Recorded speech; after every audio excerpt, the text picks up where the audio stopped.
What's up, people? Thank you for joining me on episode 37 of Tremendous Opinions Podcast. I am your host, Chester Copperpot, and it's been a little while. My last episode, I told you that my grandmother had passed, and I had been in the mountains, and really I've been back all week, but I had a lot going on, catching up with work, and the UNC Duke game, which is huge, and will take up most of this podcast. But real quick, I got to get into what happened at the services and all that, man. We tried to make the most out of a bad situation. It was good to see family I hadn't seen in a long time. And the service itself was beautiful. My Uncle Ryan, who the podcast listeners are going to meet hopefully next week, trying to get him on the next episode. He sang with my mom and dad, and he wrote a letter and read it aloud, beautiful letter. And I didn't cry at any point during the whole thing except that part. It was one tear here, one tear here, and that's it. Beautiful letter. He actually mentioned this podcast in that letter. And that wasn't the reason why it was beautiful. But it was just, we tried to make the most out of it, you know. I am the second oldest cousin in the family. So my older cousin Cam was there, and his son, who I've never met. He's like 3 years old, I think. It was so funny, dude. Because Paxton was there, who you met, Pac Daddy. I had him on an episode. And it snowed. We were up in the mountains in North Carolina. And all of us stayed at a lodge, like a huge place together. And Paxton, we were out there in the side yard, out there in the snow. I love saying side yard. We were out there in the side yard messing around, and Paxton almost busted it, not on purpose. And we're just out there acting crazy, so he decides he's going to try to start busting it on purpose a couple times. And he did. He just took off down that side yard.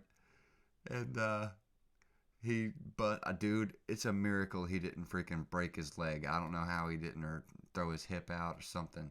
Needed to get meta-flighted off the top of that mountain. But Pac just kept on falling down, and he said something like, I'm Francis Ngannou or something, dude. He turns around, he's laying with his back on the ground. He turns around and starts elbowing the bottom of the ground. And there's so much snow piled up, and it's hard on top. He breaks through, and so his body falls down a little bit into the snow, and he hits his face so hard on the top, and it's cold outside. We can't feel our face to begin with. So he scrapes his nose real bad. It's like the first day we're there.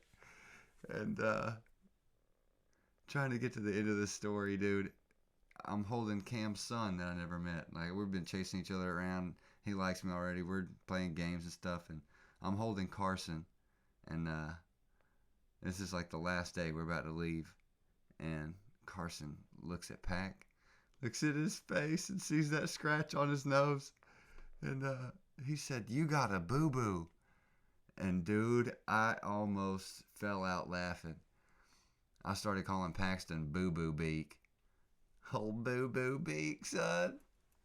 That's tough, dude. It was so good to see the fam. And, man, Ryan, we just confirmed it tonight.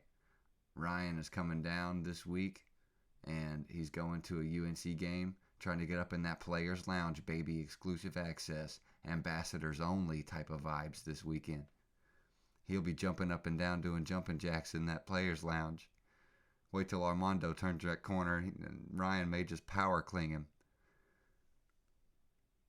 Looking forward to that.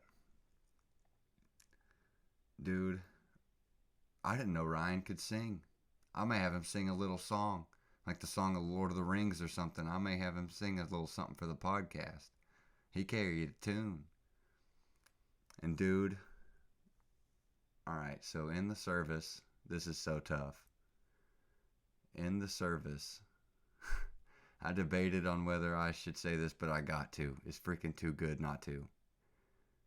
So, my grandfather's brother shows up. And someone, I think Pac nudged me when he came in. He's like, "Who's that?"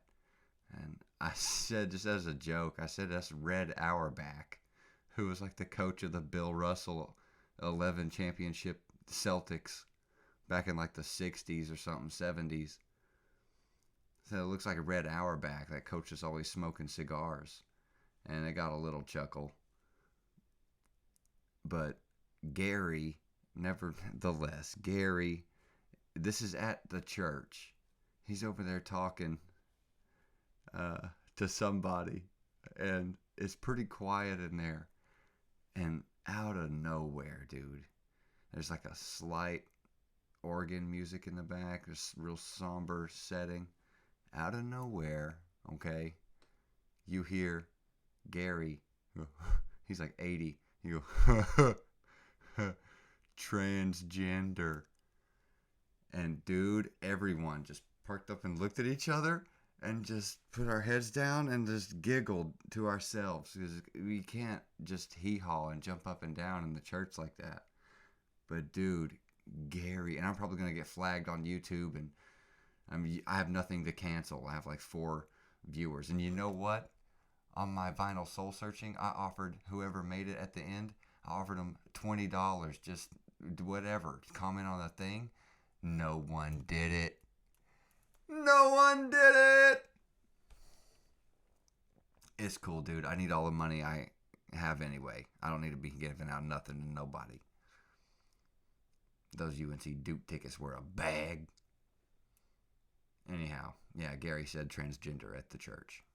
Really loud. And I'm definitely going to get like whitelisted just for saying that on YouTube.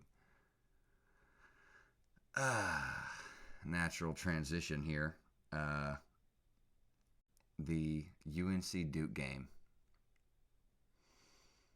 It's always been, as a kid, I'm not trying to bore anybody who, like, if there's someone watching this and known me since I was a child, they know that I had those pair of shoes when I was like in junior high. I wore a coat to the game the other night that I've had since I was in 8th grade. I would wear it in the summertime. It's like a Letterman jacket. I love that jacket so much. I used to wear it when it was hot outside, and I would play basketball in it. I wore that jacket to the game. Carolina got beat. We did, and I don't care. It was so worth it to be there and to jump up and down in that environment. I almost had a hemorrhage when House of Pain's Jump Around came on the loudspeakers.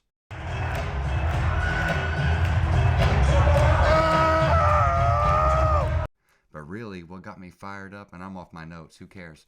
I got so fired up in the pregame warm-ups, I could have just power clinged a freaking SUV.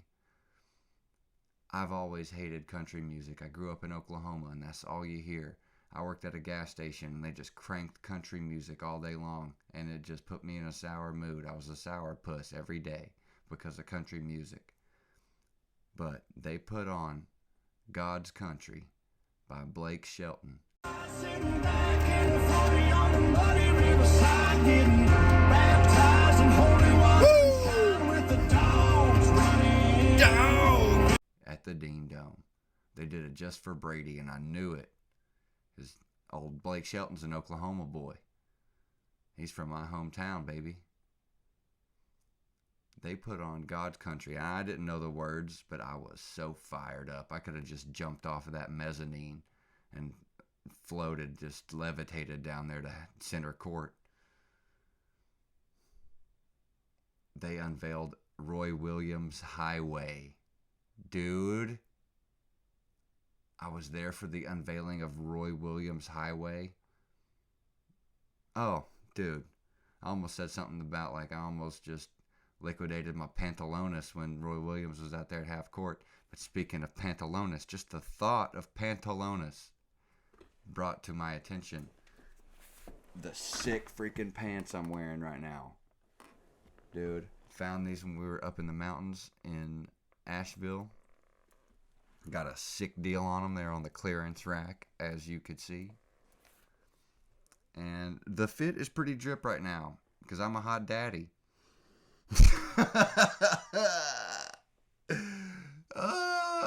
Follow a dude on Instagram that said that in the thing, and I thought it was great. So that's that. I can't even say it. That's just, it's not right.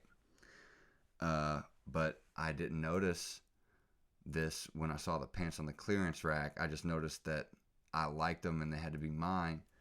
What I did not notice is they went perfect with the freaking sweater sevens, dude. To the T. I think these pants were made for the sweater sevens. And I ordered this shirt.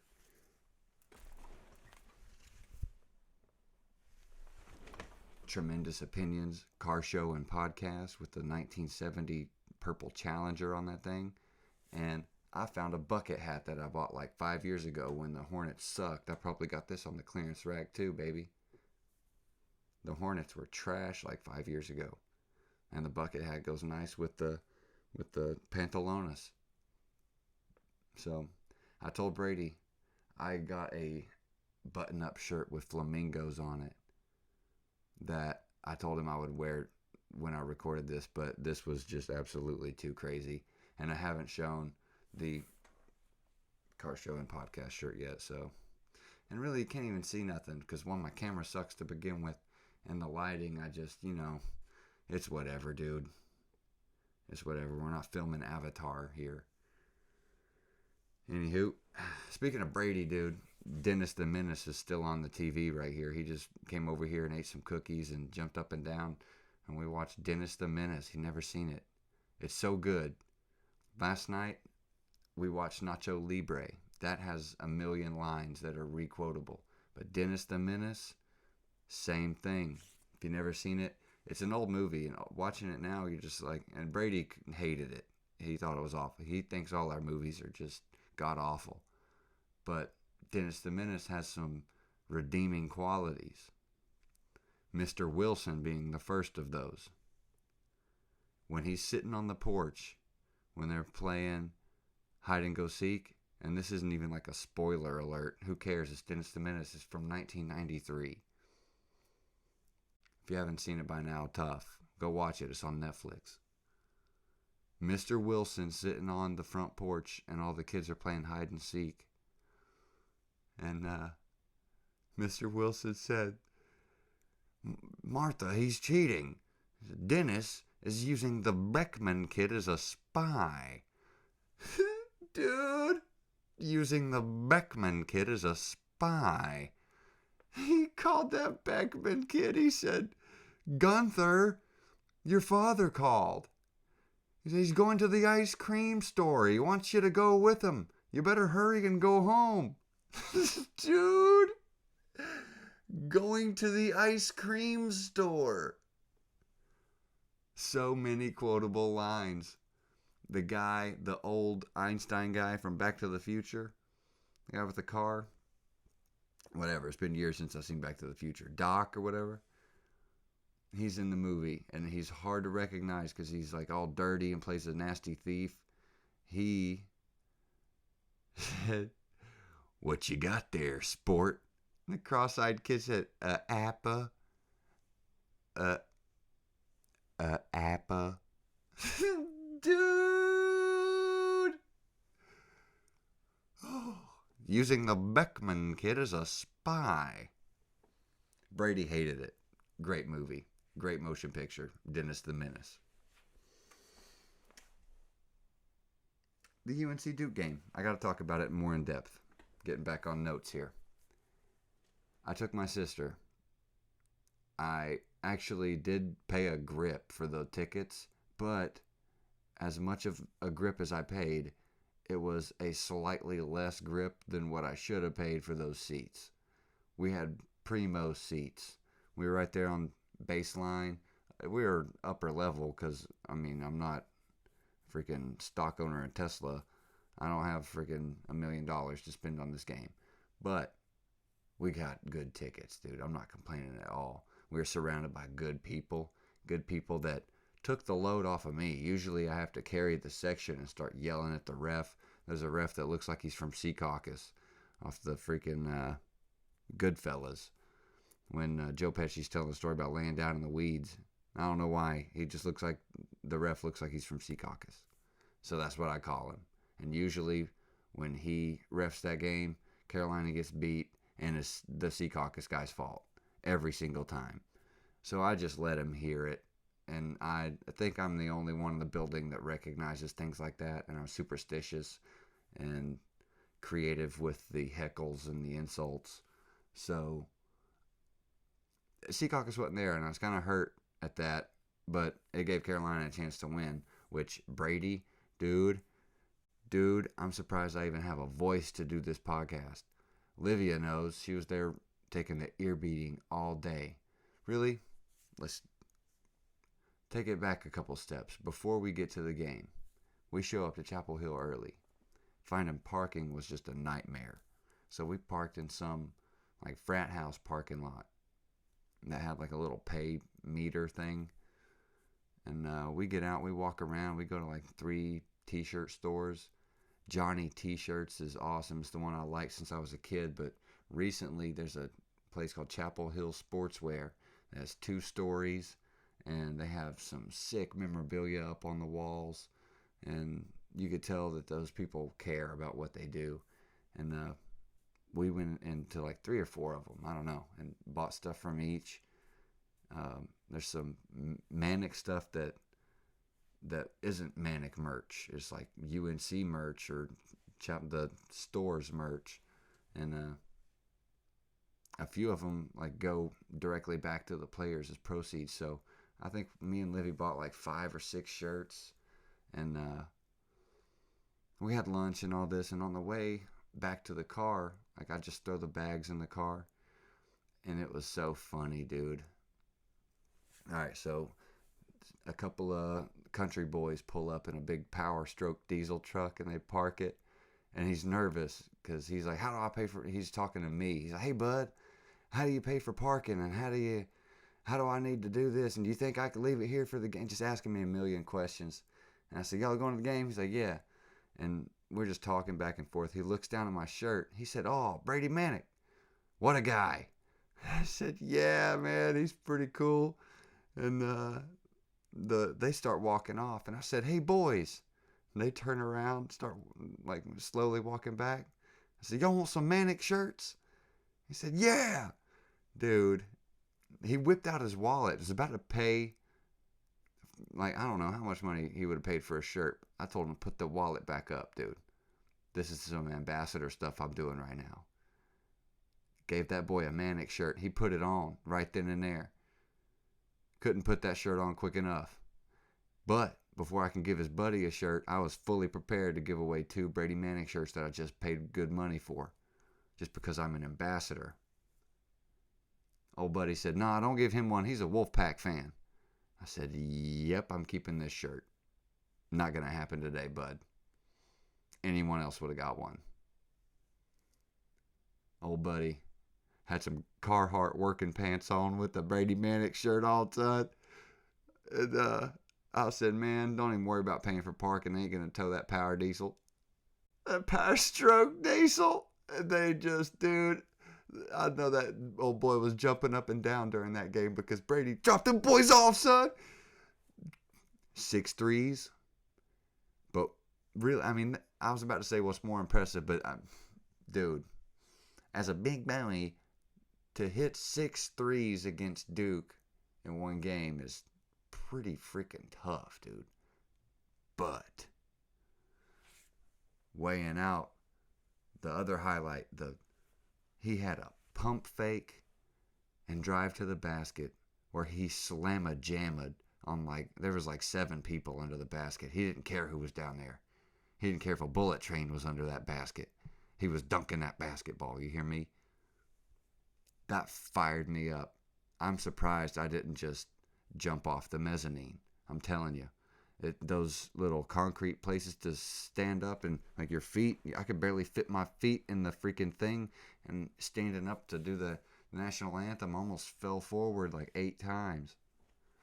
I'm surprised because I was jumping up and down, dude. Surprised I have a voice. Surprised I didn't bust myself. in one of those moments because, dude, he had a freaking, like a pass fake three and just lit the place on fire. They chanted Brady. They chanted his name at the Dean Dome. The stock is going up on this young man.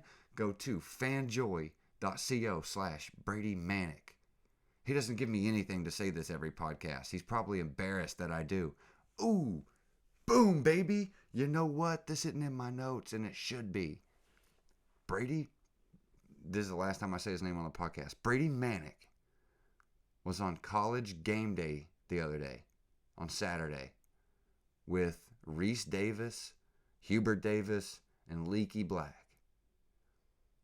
Dude, there's probably a few million people watching College Game Day. Brady Manic, I said his name again. He sent me a video. He had my Tremendous Opinions t-shirt on under his hoodie. Dude, you could see the top of my little t-shirt like this on College Game Day. You could just see the little collar. And I felt like Mike Wazowski. Like, my shirt is on TV. Dude, I was pumped up. I did like 10 jumping jacks and someone sent him the video of me doing jumping jacks. That was sick, dude. So no one else knows that but Brady, me, and the fam. And now I guess you guys, Carrie and Coleman. The Tremendous Opinions shirt made it on College Game Day. My shirt was on TV. That's huge. And I'm going to watch this directly after I'm done with this, Brady. I said his name again. In the post-game presser after the Duke game, he said he wore the thing unzipped and showed the shirt. So that's just freaking out of this world. After the UNC Duke game, my shirt is at the post-game presser. Fire. Okay, really? Oh, God. I don't even know if there's comedic value to this. This is freaking, gut-wrenching. I don't know if I'm just weird or does everyone, like, sometimes when you're in the shower alone or you're driving in your car with no music, you forgot to start the music, so you're just sitting there in your own thoughts and you think of something embarrassing that you did. I do sometimes, and I've seen Bill Burr talk about it. You got to shout it out of your head or go, ugh. Or it's like an audible thing. You're so disgusted with your embarrassment. Dude, at the burger place, we went to a burger joint before the Carolina game on Franklin Street. And, dude, I don't know. I'm not saying this just to come off as a good Samaritan. I'm saying this because it's gut-wrenching embarrassing. To me. This is what embarrasses me. I saw a few, I don't know if they were homeless or just not well off. I don't know. But there was a few homeless people on Franklin Street, and they were just sitting there kind of looking bummed out. Everyone else is jumping up and down in their college gear. Like, saw some Duke fans getting stuff thrown at them and stuff on the street, but there's just a million college students that are looking preppy and really well-to-do, and just every now and then you'd see a homeless person sitting there, and I just got an extra burger and extra fries on the way out of that burger place, and just made up my mind I was going to give it to the first homeless person I saw, and I walked up to this person, and I said, "Hey, buddy, would you like a cheeseburger? I'm trying to be a good person here. Maybe it's for karma, for Brady to do good. I'm in some Manic merch. Maybe it's just for the Tar Heels, for good karma in general." I say, "Hey, buddy, would you like a burger?" And the response that they gave, you could immediately tell it was a woman. And when I told someone that, they were like, there's no big deal. It's a big deal. You don't call a woman buddy. So now she knows that I thought she was a man. That's tough. Tough. I can't even be a good person without screwing it up, dude. That's who you're dealing with. I did say yes, ma'am. After I forgot what she replied, but I definitely acknowledged by her vocal tone that she was a lady. That shook me, though. Shook me tough. And I definitely thought about that alone in the car later.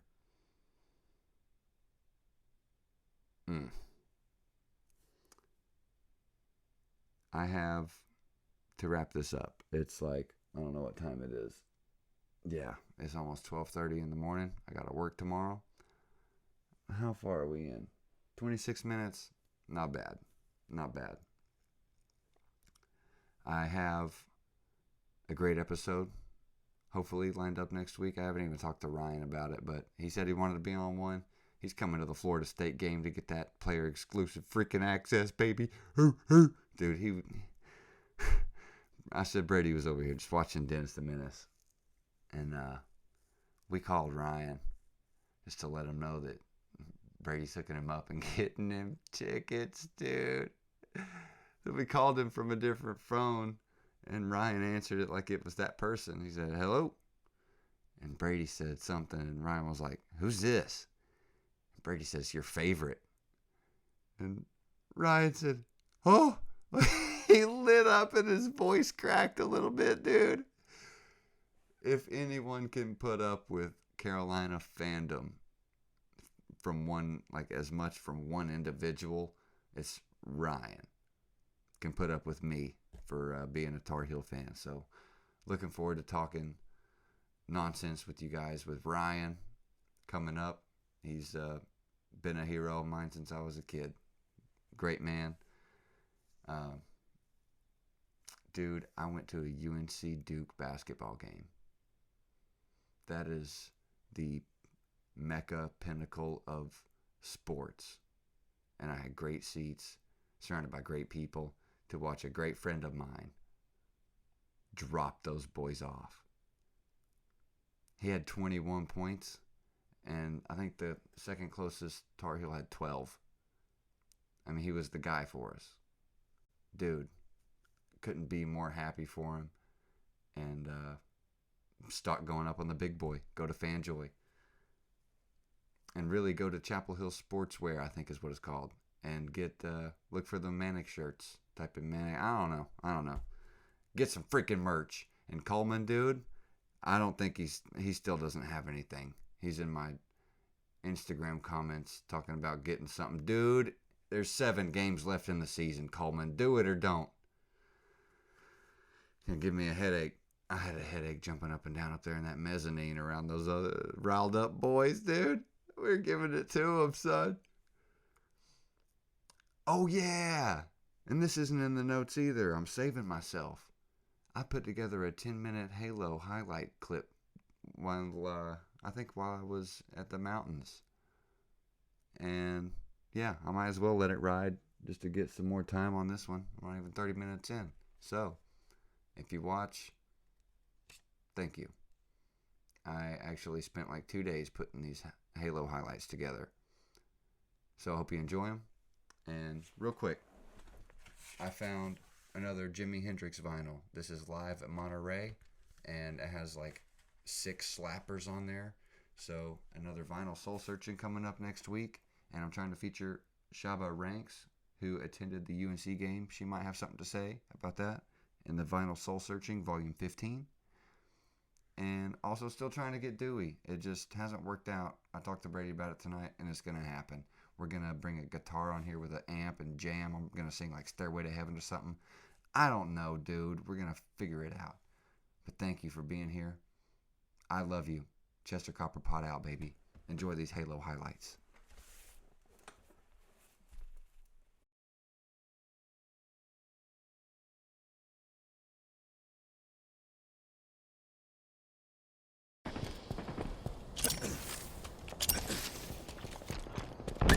Gained the lead.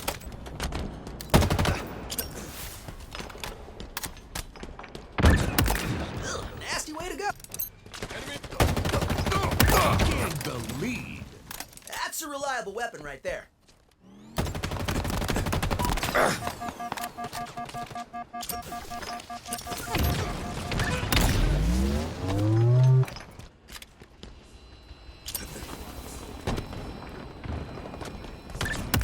Plasma successful!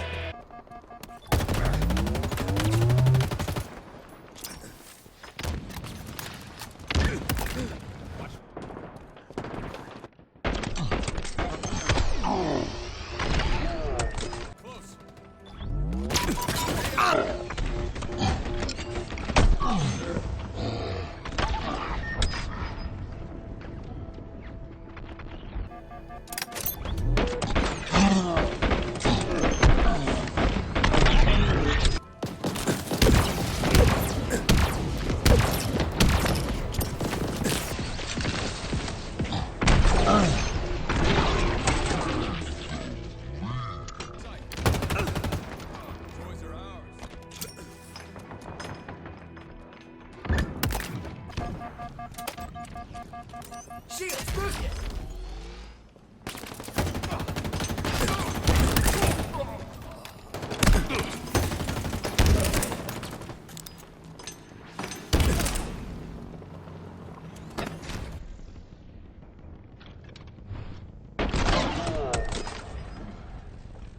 Taking damage. S7 sniper, inbound. Low on ammo. No. Coming. Low on. This is, without question, my favorite.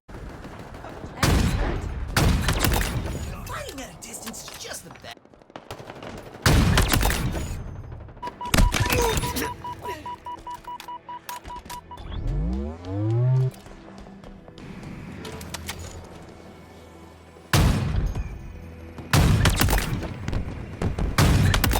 Kill. Gained the lead.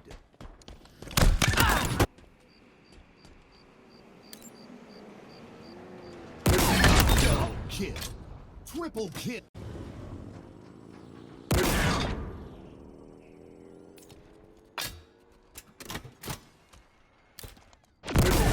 Low on ammo. Ballista. Victory. Reloading.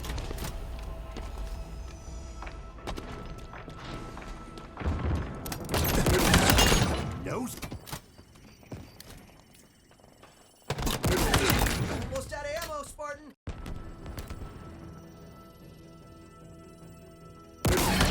Spectacular. Killing spree. Victory.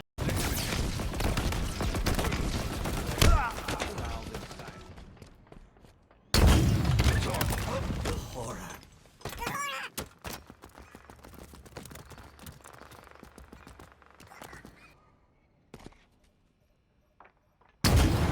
Our ammo reserves are low.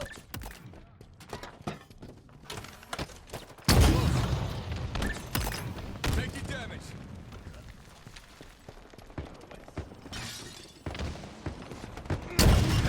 Lost the lead. Almost out of ammo, Spartan. Double kill.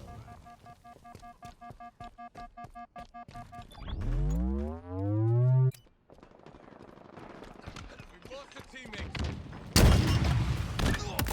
The horror.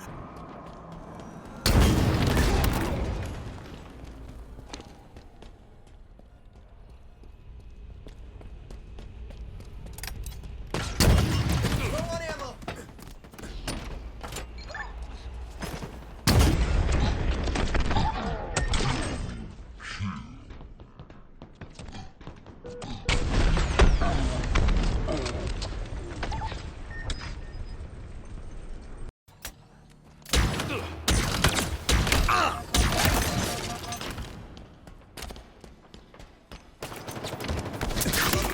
Oh, my heart is pounding.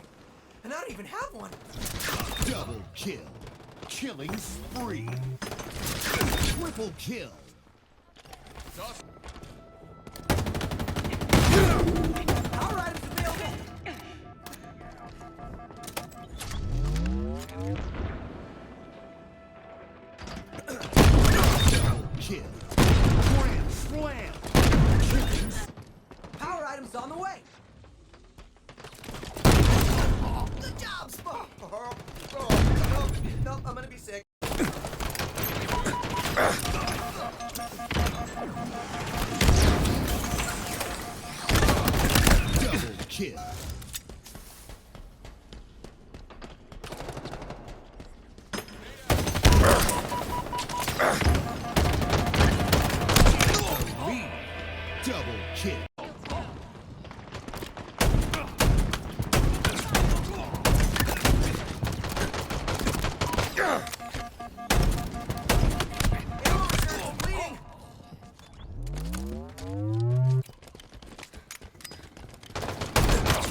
kill. Overshield available. Watch my...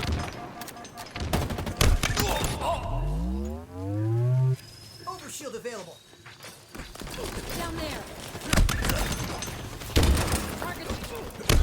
Double kill. Killing spree. Overshield available. Double kill.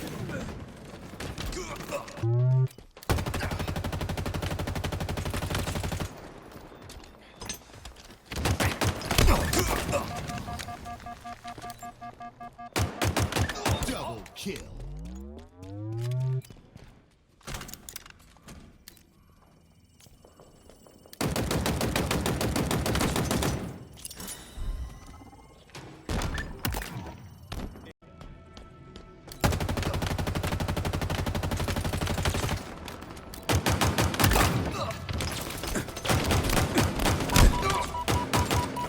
Double kill.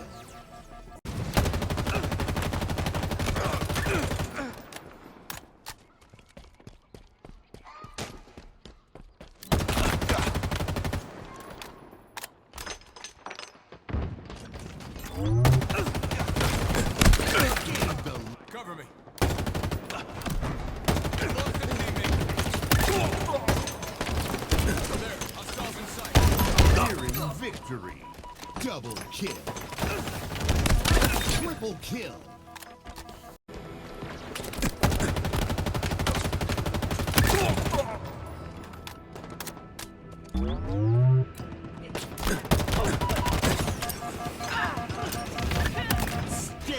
Spectacular.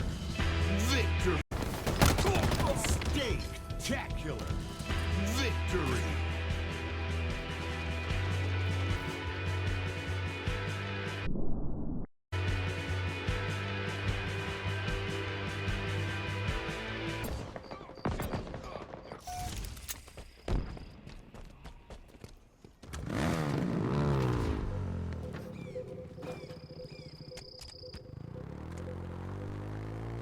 Another one down.